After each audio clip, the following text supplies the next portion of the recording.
முடியாது அப்படின்னு சொல்லிட்டு அவங்க இறந்து. கேத்ரின் என்ன ஆசை அப்படின்னா கஷ்டப்படுற எல்லாருக்கும் போய் அவங்களுக்கு என்ன தேவையான ஹெல்ப் பண்ணணும் அப்படின்றது வந்து அவங்க அப்பா அம்மா என்ன பண்ணாங்கன்னா இதை ஒரு சின்ன ஒரு என்ஜிஓ கொரோனா டைமில் ஃபுட்டு கொடுக்கறதுக்கு மாதிரி ஸ்டார்ட் பண்ணுவாங்க. ஒரு சின்ன வயசுலேயே இந்த ட்ராக்ல அடிப்பட்டு இந்த ஜாயிண்ட் வந்து நழுவிடுச்சு. ஆனால் நடக்க முடியாது, உட்காந்தா ஏந்துக்க முடியாது. அப்படி இப்போ ஒரு 10 அடி போகிறோம்னா அவங்க 3 அடி பின்னாடி தான் தாங்கி தாங்கி நடக்கும்.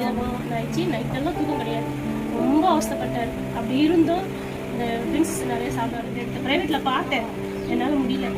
இப்போ அவர் போனதுலேருந்து நான் வேலைக்கு போகிறேன், வேலைக்கு போய் சாப்பிட்றேன். உண்மைதான்ப்பா, எவ்வளோ வழியிலேருந்து என்னால் ஓடணும்.